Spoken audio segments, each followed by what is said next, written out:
Happy Tuesday, everyone. Are you guys here from physics? Yeah. Nice. So, welcome to the seminar on how to structure and write a scientific research paper, starting point. This is actually part 2. It should say part 2. Was anybody here for part 1? I recognize you. You look like a physicist. Carla, you were here for part 1. You missed part 1. You probably saw part 1 like last year or something. Anyway, we recorded part 1. It's on YouTube, along with all the other parts of the seminar series. And the YouTube playlist is called the College of Science Doctoral Training Center Seminar Series. So if you put in College of Science Doctoral Training Center Seminar Series, you find that playlist. Alternatively, you can just put in my name, Robert S. Laramie, and you can find it there. Or you can put in, I think, Database Bob, Gesundheit, and find it, that way. You could try this, like how to structure and write a scientific research paper. That might also bring it up. Yeah.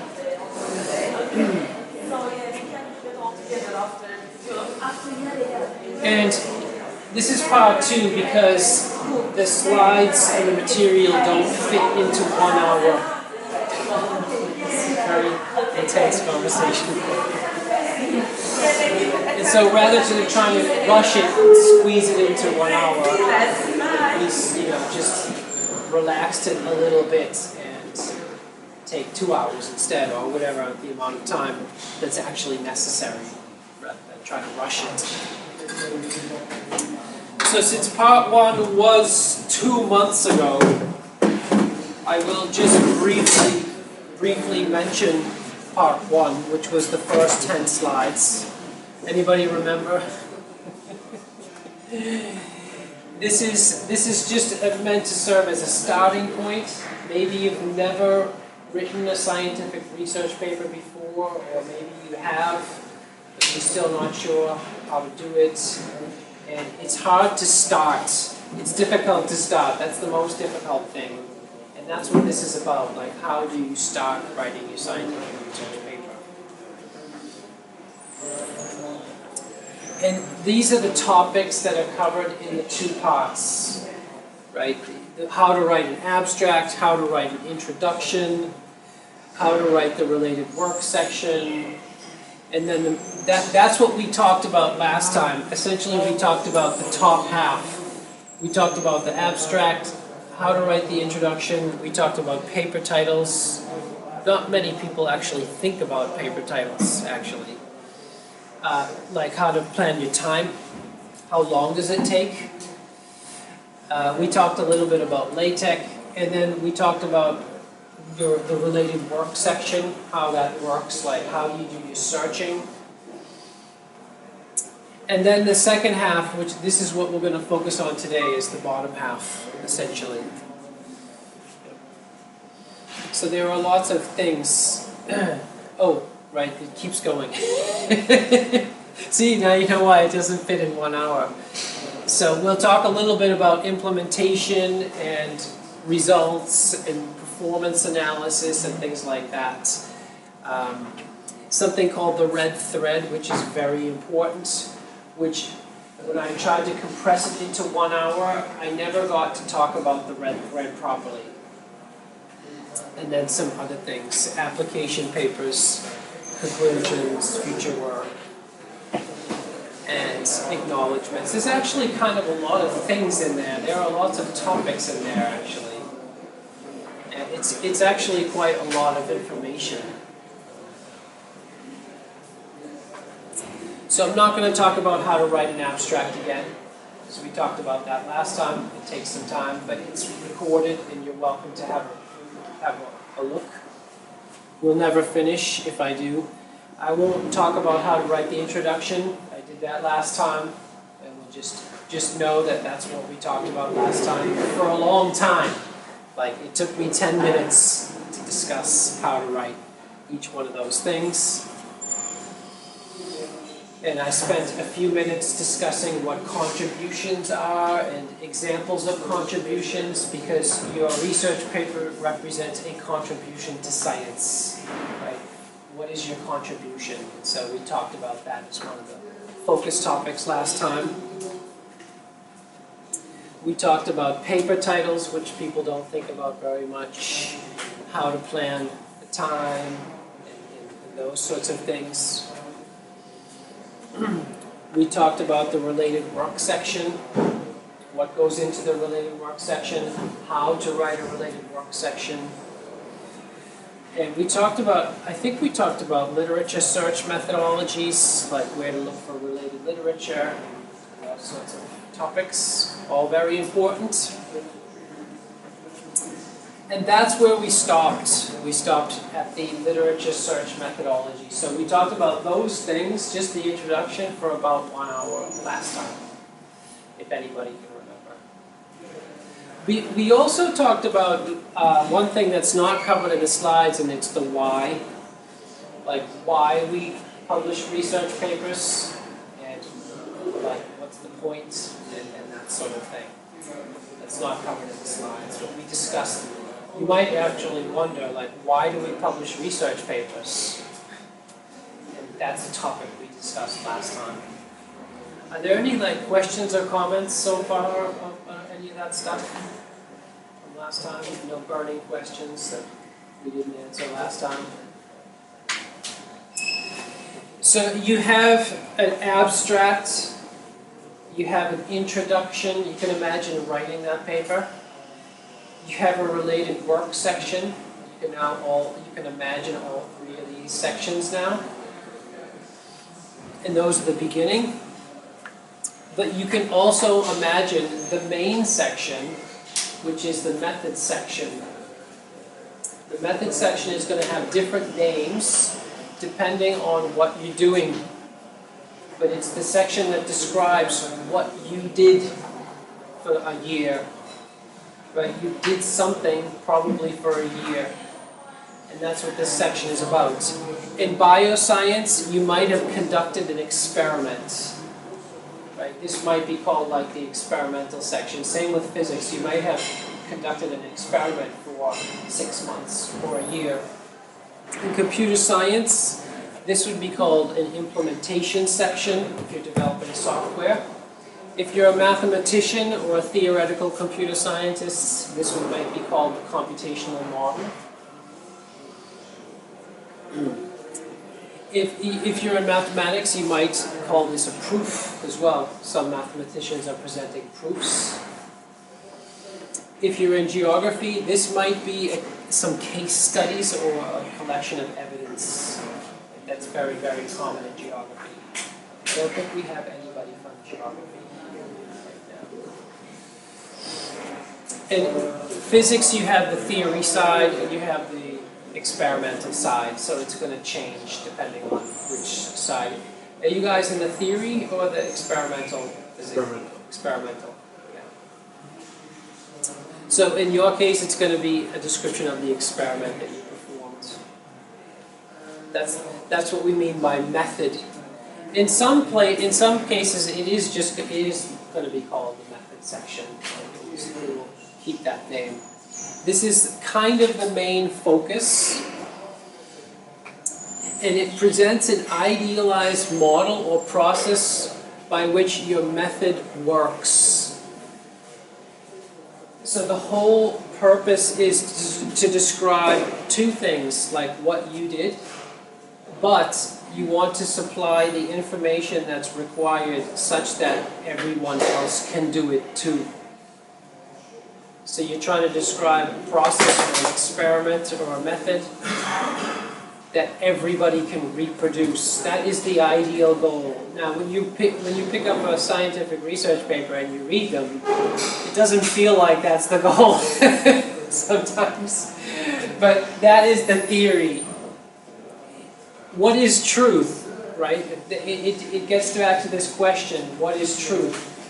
Truth is theoretically reproducible. Somebody makes an observation, they describe the process by which they made that observation, and then they write it down in such a way that somebody in Japan can reproduce the same observation, and then we call it truth. It sounds kind of very philosophical, but that's what it comes down to, right? It's setting up an experiment, and then if nobody else can reproduce it, it's not going to be called the truth. Like that's not good. And that's why the truth takes time. You know? So that's what this section is about. A detailed description of how to produce your findings. So you discovered something, or you took some measurements. How are you going to reproduce your findings? And the key is it contains it's actually a tricky section, because on the one hand it has to be abstract. It can't go into too much detail because it has to fit in 8 pages or 10 pages, and we only have time to read 8 or 10 pages or whatever. So it can't go into infinite detail, so there is some level of abstraction. You could imagine a ladder like high-level abstraction, low-level detail, and then it's got to be somewhere in the middle. The other good part about abstraction is the more abstract something is, the less complex it is, and the easier it is to understand in some ways. So you're trying to raise the abstraction level to a level that makes it understandable to the readership audience. So you want to contain enough detail to be reproducible, but also present a level of abstraction that makes it accessible and consumable. So there's a trade-off there. There's a trade-off. And finding that trade-off is certainly not trivial, I would say. In your methods section starts off with a method overview. So all good papers are going to have an overview before they jump into the details.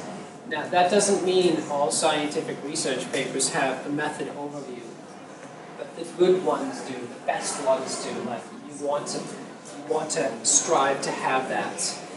It's very difficult if you're a reader trying to understand what's happening, and the authors go straight into the details without providing an overview first. It's good to see the itinerary of a trip before you go on the trip. It's just nice to see, okay, it's this, and then this, then this. Like, first we're going here, and then here, and then this is what's going to happen. Rather than having no itinerary and just going. It's nice to have an overview first. So that's what the method overview section is. So the method section starts with the overview. The overview contains a diagram or an image or an illustration, like this one. And it contains the idealized computational model or process. Like, here is what step 1 is. Here is step 2, or phase 2. Here is phase 3. And your overview diagram depicts that, right? This one happens to have different stages. And then there's some end point. And then there's a repetition, like it's a loop. It's a process, it's an iterative process in this particular example. Yours might not be iterative, but most of them are actually. If you look back, most of your experiments are iterative. You do something and then you want to repeat it, but maybe when you repeat it, it's slightly different. One of the parameters has changed. But most of them are iterative. And then the methods section follows a divide and conquer approach. So for every stage of your process, like here there's a stage 1 and probably it has a name, you have a subsection in the method section that describes stage 1. In computer science we call that divide and conquer. I think you can use that outside of the computer computer science too, that expression, right? Everybody's heard that expression before? Divide and conquer? No? You guys ever heard that expression before? Divide and conquer? Isn't that like Napoleon or something? Caesar. Caesar, okay, Caesar, there you go. I think, right? Yeah, It's definitely a famous expression. I just can't remember where the origin. Oh, right, yeah, it was Caesar, the Bello Campo, divide e impero. Yeah, no. Probably it's like Latin or something. Okay, so you have a method section, you have a method overview section. There will inevitably be a discussion of parameters. What are parameters? Method parameters. New methods in systems introduce new parameters.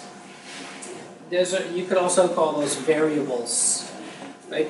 In bioscience, they're going to be things like experimental values, special temperatures, pressures, frequencies, concentrations. Those are all experimental parameters, or variables, you could say. Some will be control variables, some will be dependent variables. In computer science, they're usually called threshold values, special distances, min-max values, average values, and so on. In geography, they might be special places, or special times of day, special times of the year, special environmental conditions. In mathematics, they're often called boundary conditions or initial conditions, special formula parameters and variables if you're doing pure mathematics. No equipment. In physics, experimental physics, these are going to be experimental values, special velocities, special temperatures, special pressures, things like that. They're ways to describe the environment in which your experiment takes place, to measure measurable properties of the environment. And a good scientific paper is always going to have a discussion in the methods section of the effects of these method parameters. There's always going to be a discussion like, okay, here is a special temperature. This is what happens to the experiment when the temperature goes up. This is how temperature affects the results. Or this is what happens to the results when the temperature goes down. And there'll be a discussion of all those method parameters in the method section. And actually, if you look carefully at scientific literature, some of the papers, that's all they are. Here's an experiment. Here's what happens when I change the input values. Here's what happens to the output. So it's a big exploration of method parameters, actually. A lot of research papers are simply explorations and finding out the consequences of varying the input parameters and seeing what happens to the output. Not all of them, but a lot of them. And all the good papers will tell you what happens when you change parameters, input parameters. By the way, if there are any questions or comments or anything at any time, just interrupt. I don't mind at all. This is a slide I wish everybody knew that was a student that studied at every university in the world. Not only postgraduates, but undergraduates too. Hopefully you have figures and captions in your papers. I hope not all of them do, but figures and captions are self-contained. So everybody here knows that one of the properties of a scientific research paper is it goes through a review process. You guys know about that? And actually, on one level, every piece of literature in the entire world goes through a review process. It just happens to be that in science it's a formal review process. So, but if you look at it, you go through a review process before you read something too. If you see a magazine, you review it before you read it. You don't just start reading it. If you have a book, you review it before you start reading it. You never just start reading something. You review it first. So everything goes through a review process. Now, why am I rambling about that? For scientific papers and magazines and books and a lot of other printed literature and non-printed digital literature, what do you do as part of your review process? You pick it up and you look at the pictures first. That's the first thing you look at. At least that's the way it is for me and many other people. You don't look at the text first. You pick it up and you look at the pictures first. If you like the pictures, then you read the text. That's the way it works, actually, right? With your favorite books, your favorite magazines, favorite newspapers. You look at the images and you look at the titles of the pieces. So that's why we have this slide on figures and images, because guess what? When you write a scientific paper, the first thing the reader is going to do is look at the title and then flip through it and look at the figures and pictures. That's going to be step 2. They're not just going to start reading. They're going to look at the figures and pictures. And that leads to this statement: figures and captions are self-contained. So when you see a figure or an image, you want the reader to, obviously you want to get the reader's attention, but then you want the reader to be able to understand your figure or your image from the caption only. Like, you don't want the reader to be forced to look in the text to know all the, to get the basic idea of the figure or the image. You want to present the figure, and the caption should describe the image in enough detail that it satisfies the viewer. Okay, I know what this is now. Like, the worst figure caption would be like, nothing. That's the worst. The second worst would be like, see the text, if you want to know what this is.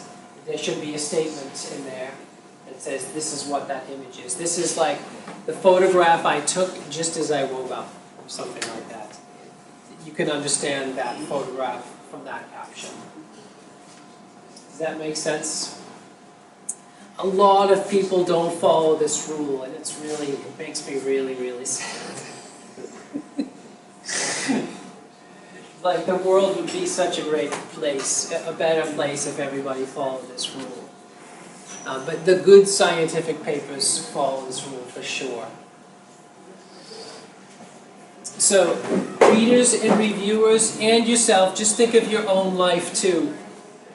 You start with the pictures generally. You start with the title and the pictures. You don't start reading the text until you feel happy with the pictures and the images.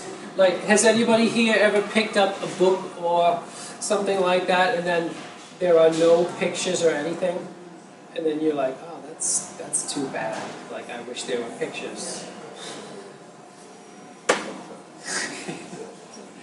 Like, I picked up a data visualization research paper once with no pictures. Wow. And I almost started to cry because I had to review it. I wrote in the review, this is offensive. A data viz paper with no images, like, I'm offended. So, some more comments about images. You can tell I have a strong opinion on this topic.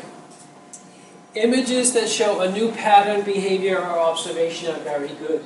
Right? If you can put something in there, an image or a figure that shows a new pattern, a certain behavior, or a new observation, put them in there. Like, that is good news.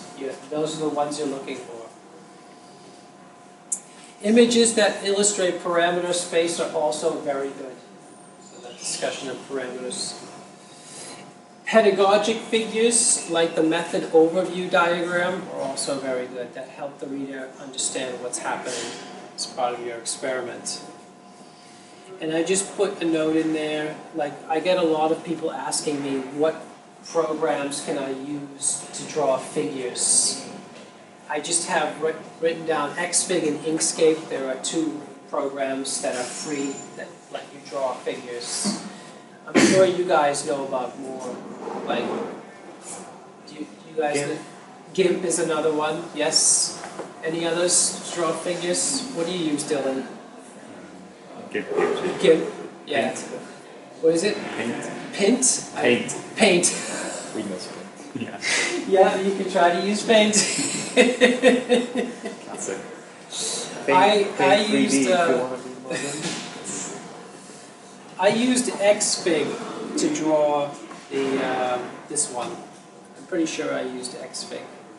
Actually, I used Xfig, but Xfig is not user friendly at all. I think Inkscape is probably more user friendly. I'm sure there are other figure drawing programs out there that I don't know about.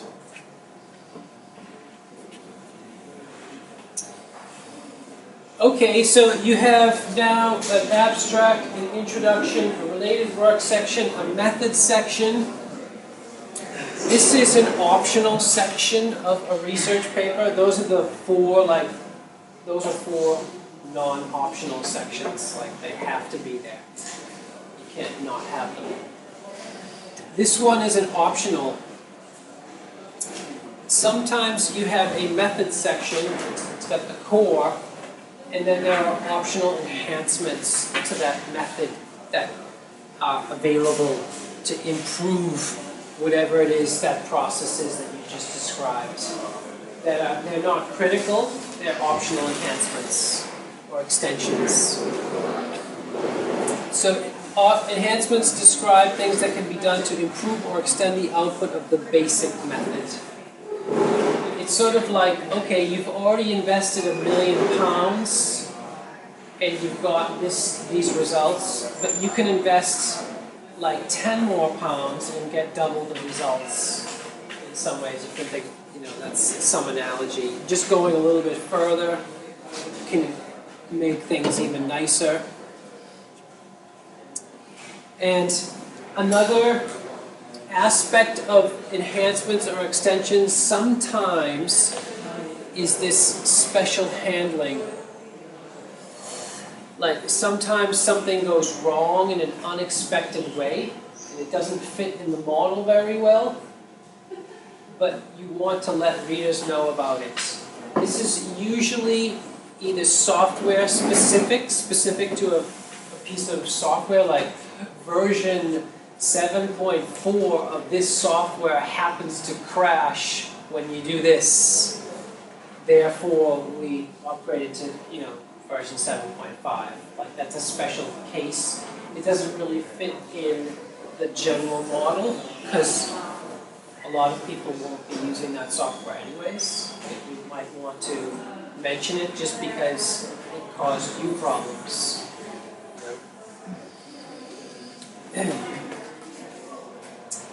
And the special handling and enhancements section can also describe aspects of the model that are very unexpected. Something that happened that just was totally bonkers, and you just want to save readers the hassle so they don't go through the same pain, even though it doesn't fit the computational model perfectly, if that makes any sense. And like I said, this is an enhancement section. Not all research papers follow this, have this section. Just some do. I just noticed some do. And sometimes this information is integrated into the method section. Some people put it in the enhancement section or the extension section. Some people put it in the body.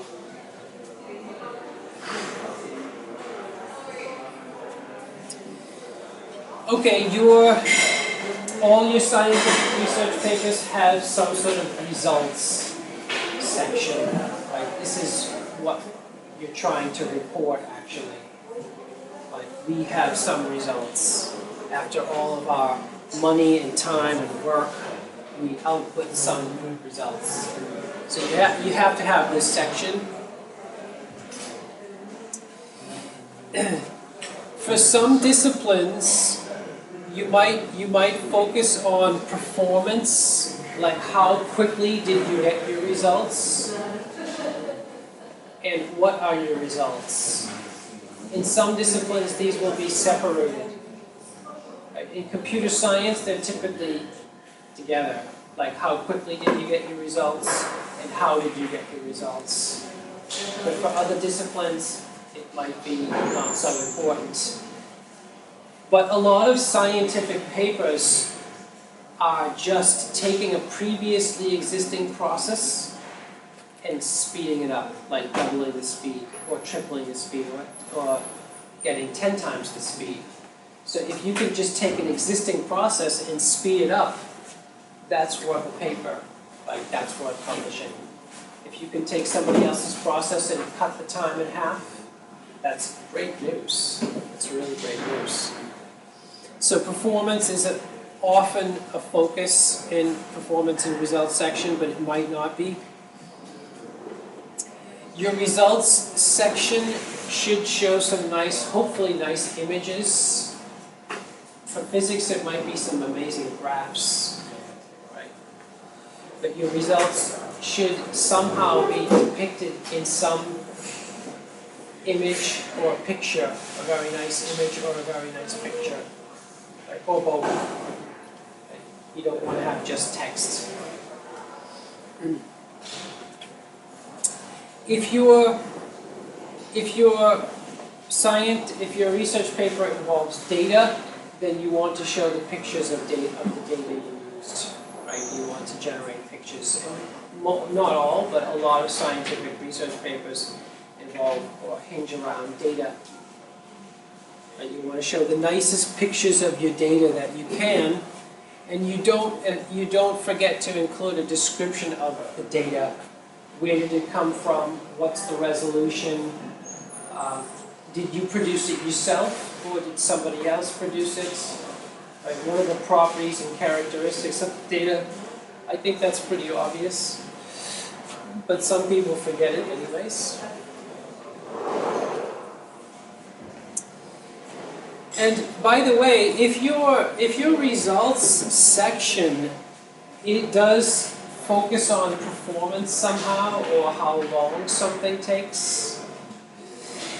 There's a good results section will talk about different factors that affect performance, or the speed at which things happen. So if you're trying to measure the speed at which things happen, you want to talk about like the factors that slow the performance down or accelerate. And this one is mostly, well, a lot of results sections have a trade-off between performance time, how quickly something happens, and how accurately it happens. So you can often make a trade-off between accuracy and speed. It's very often the case that somebody has made some sort of a trade-off. They say we've doubled in the large font, they say we've doubled the performance. But in the very small font, it says like the accuracy is half.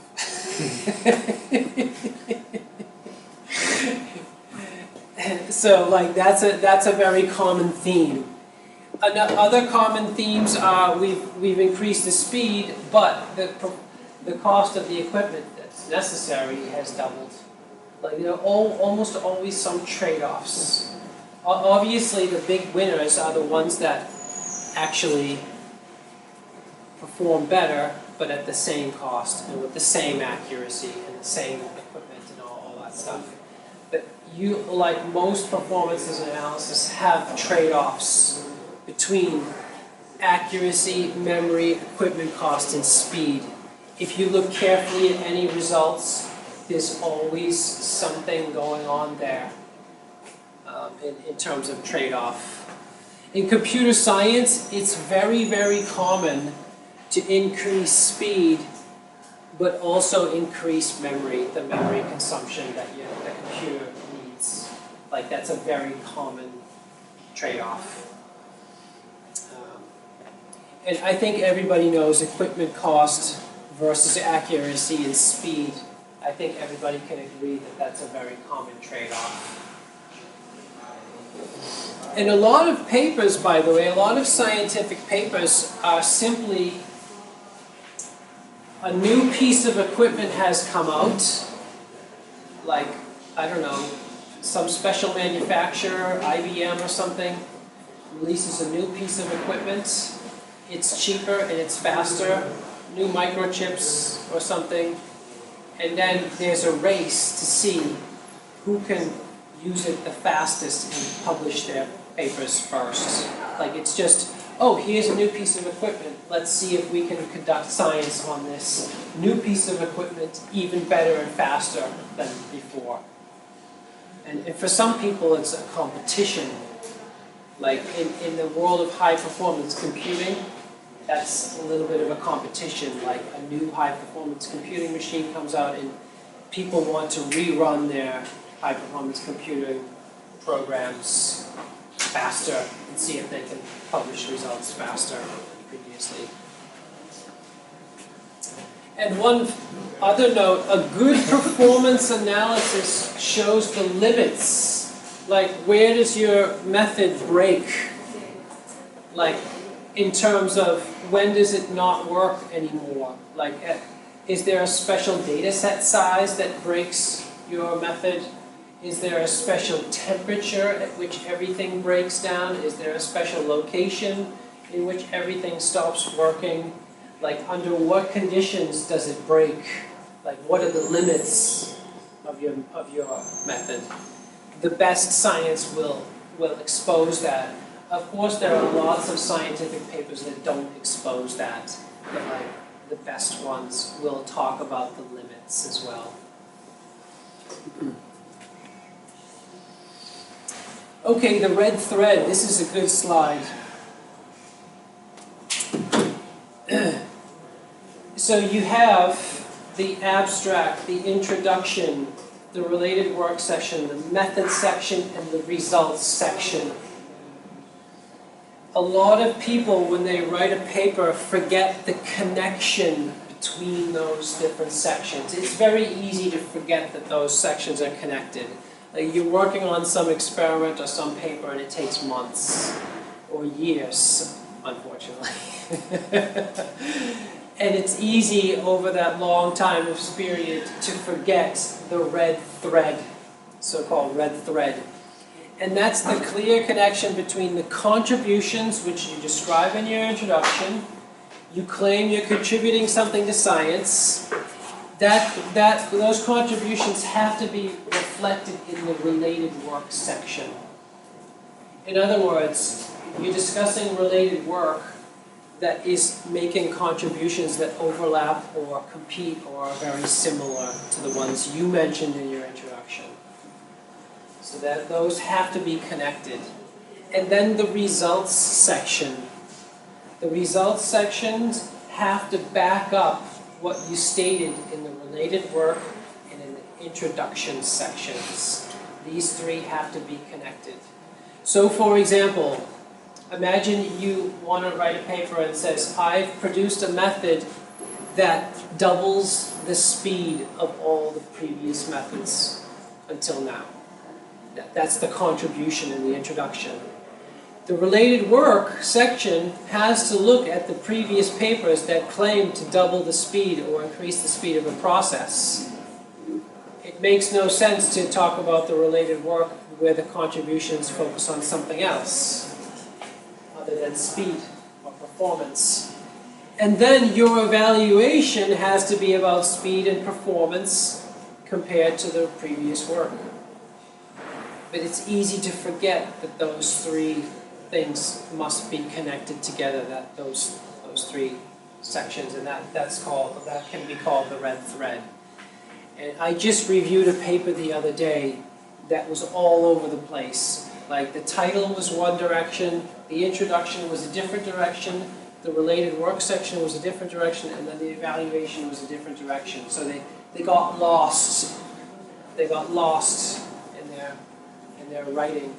They didn't follow the red thread. And it's very easy to do. It's very easy. It takes a long attention span, essentially, to make sure you have the red thread. Does that make sense? So these three should tie together. Claims written in the introduction are supported by the related work and results section. And look, I've even put some Greek mythology here. I looked up like where this phrase, the red thread, came from because I didn't understand it. Theseus rescued himself out of a labyrinth of Minotaur by following a red thread. Good pub quiz knowledge. Application papers, this is not important, this slide, like the red thread slide is. Sometimes you can read or publish a paper that's just an application paper. So it's basically an application paper is taking a known scientific process that's already been published and applying it to a very special case that hasn't been applied to before. Right? So this presents a contribution to understanding of an application-specific case. This might be multidisciplinary. So for example, some computer science algorithm that is applied to an area of physics for the first time. Like it was applied in the computer science community, but somebody said, oh, I can take this method and apply it to physics or bioscience and vice versa. And that's an application paper. Applying a scientific process to a new case or a new special case or new application. Everything is similar, except there's this kind of special aspect where in the case of, for example, if I have a computer science algorithm that I want to apply to some physics data or with some physicists, I have to report back the experience and the opinions and the feedback from the people who benefited from this application, for example, physicists. That's the difference, one of the differences between an application paper and a normal standard scientific research paper.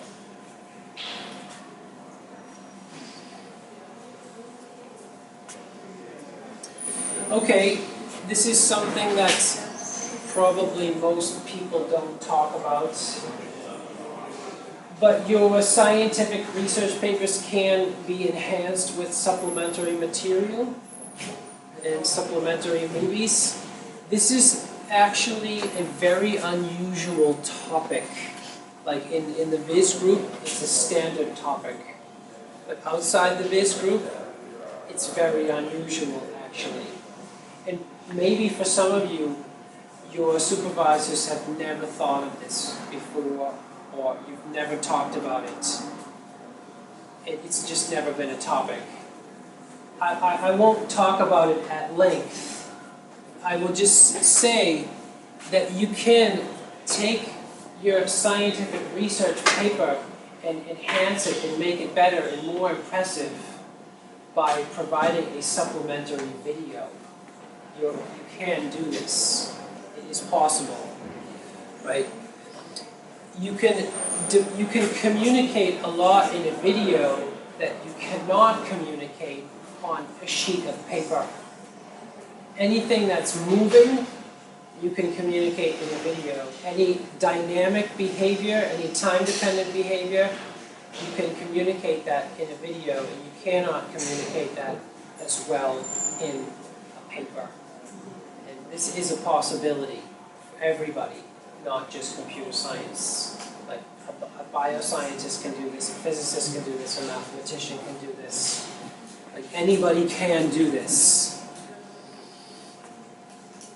And you can communicate, for example, it could be like a preview of what's to come. I review papers regularly with supplementary videos. That just happens to be part of the field I'm in. But when I do, I always look at the supplementary video first and get the preview before I jump into the paper itself. So you can give a reviewer you can make the reviewer very, very happy. Because that makes the reviewers very, very happy.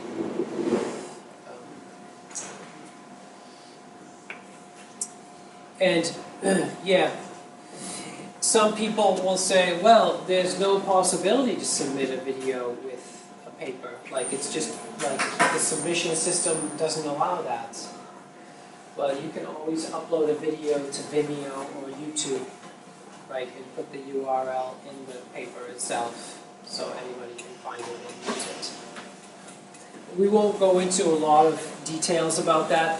There is a seminar in the Doctoral Training Center seminar series just on that topic already. It's called like Using Visual Media to Promote Your Science.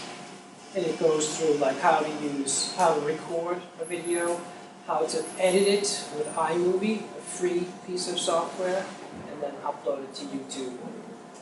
And we do that in the class, actually. This is more about supplementary material. This is really more about like people that are serious about supplementary material, movie submissions.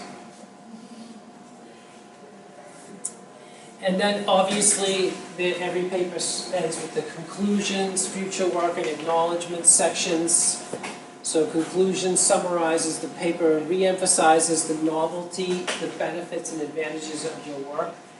This is the fourth part of the red thread again, by the way. So the red thread continues into the conclusions. Future work is usually kept short to save space. And I mentioned in the results section, like limitations of your work and what you're doing.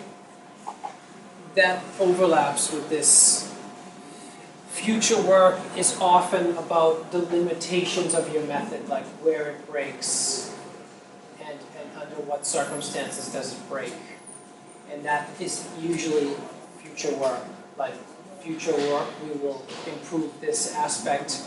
We will produce a version of our method that doesn't break under these circumstances. And just for fun, you always thank your funding agencies. Acknowledgements can be used to thank contributors or potential reviewers. This is weird, but it's still true. Like this takes experience. You wouldn't know this by yourself. You'd have to talk about this with your supervisor, somebody that has experience. But if I'm writing a paper, I already have usually a good idea of who the reviewer might be. And we choose your supervisors too.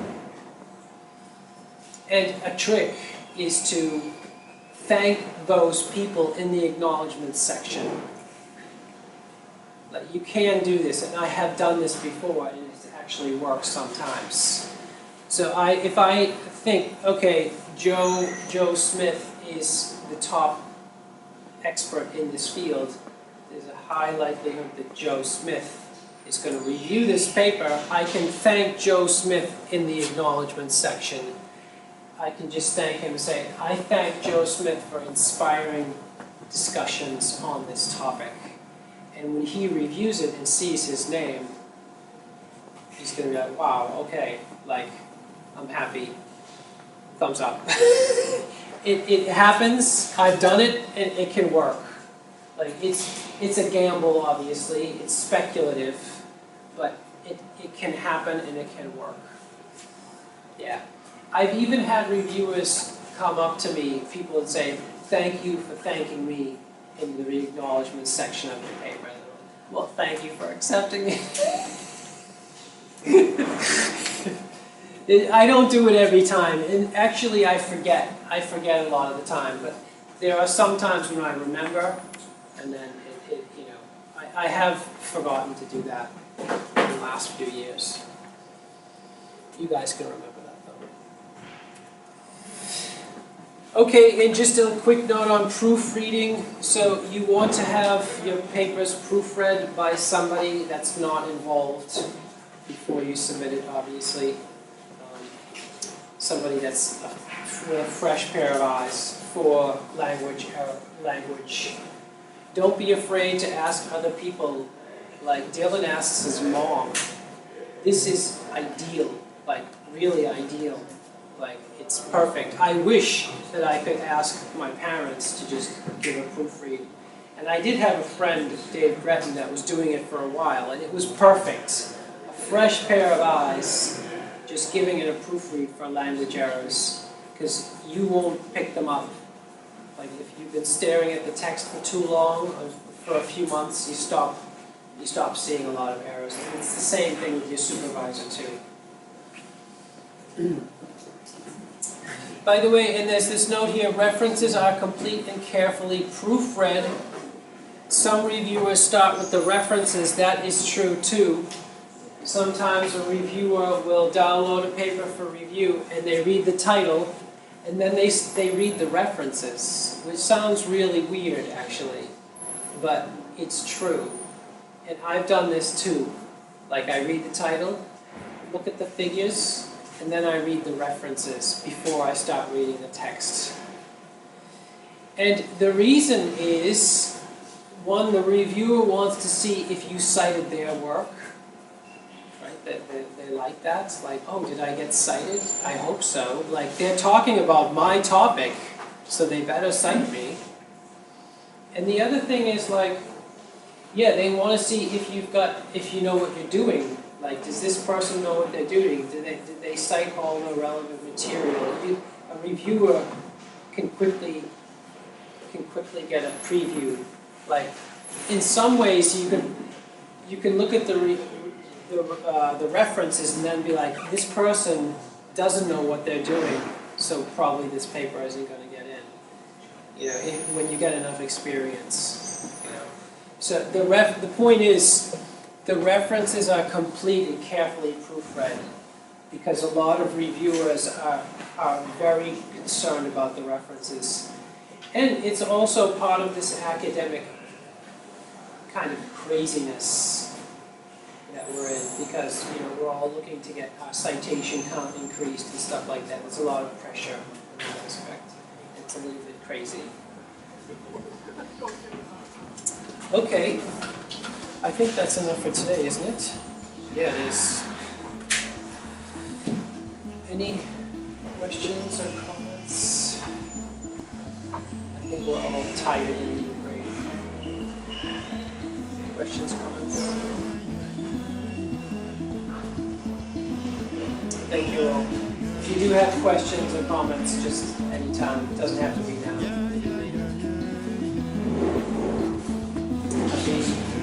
Tuesday. It's a lot of information.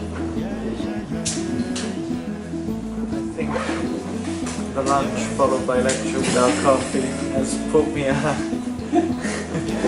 Yeah. I have been Yeah, I know. incapacitated completely. Yeah. There's a biological reason too. It's not just